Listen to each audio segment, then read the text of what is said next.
kisah Valhalla dan juga para Einherjar dalam mitologi Nordik.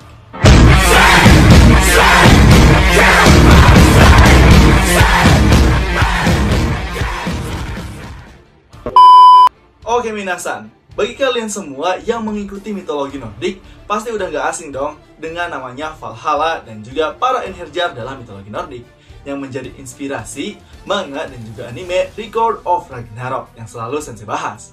Dan di video kali ini, kita akan membahas apa sih itu Valhalla dan juga para Einherjar dalam mitologi Nordik. Jadi, tanpa basa-basi lagi minasan, langsung kita gas ke pembahasannya di Anime History.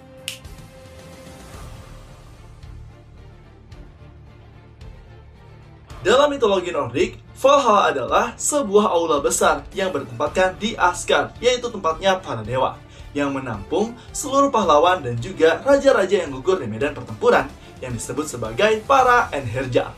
Valhalla sendiri berasal dari kata Valhall, yang berarti sebuah aula. Sebelum menuju Valhalla, para Einherjar akan melihat terlebih dahulu sebuah aula Mid yang dikelilingi oleh banyak hutan. Tetapi, yang membedakan aula Valhalla dengan yang lainnya adalah di depan aula Valhalla terdapat sebuah pohon emas yang bernama Glasir. Pada saat masuk, para Einherjar akan melihat pintu yang sangat megah dan juga besar bernama Valgrind. Dan pada saat masuk Valhalla, para Einherjar akan melihat bangunan Valhalla yang begitu mewah. Atap terbuat dari perisai emas, banyak harta dan banyak minuman serta makanan di sana yang akan memuaskan para Einherjar.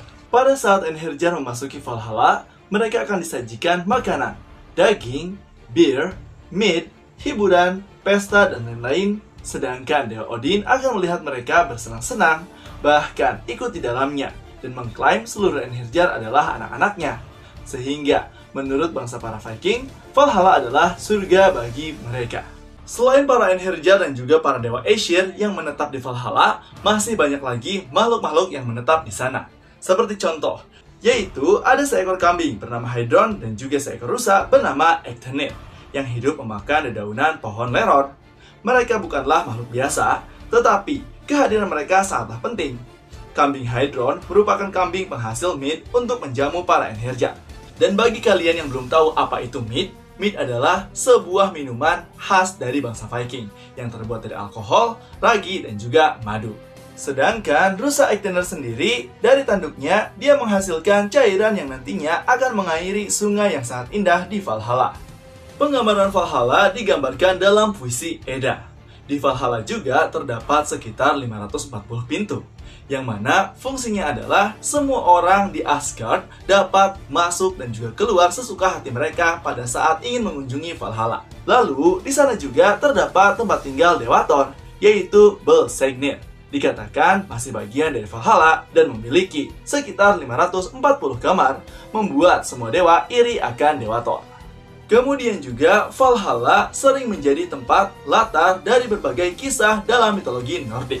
Seperti contoh, dalam puisi Edda dikisahkan, pernah terjadi kekacauan di Valhalla akibat raksasa Hrungnir. Pada saat itu, raksasa Hrungnir diundang oleh para Dewa Aesir ke Valhalla.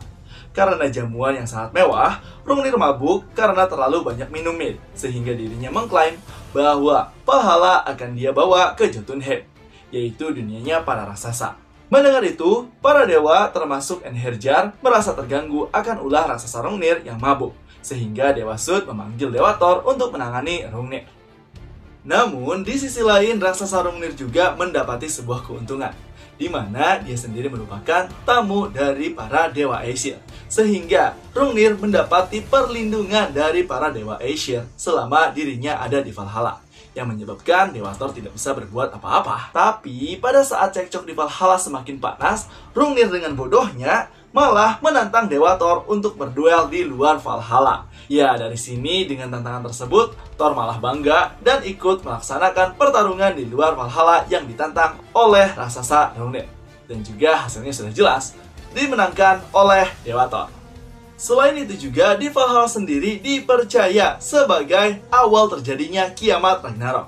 Dan untuk pembahasan Ragnarok akan saya bahas di video selanjutnya ya.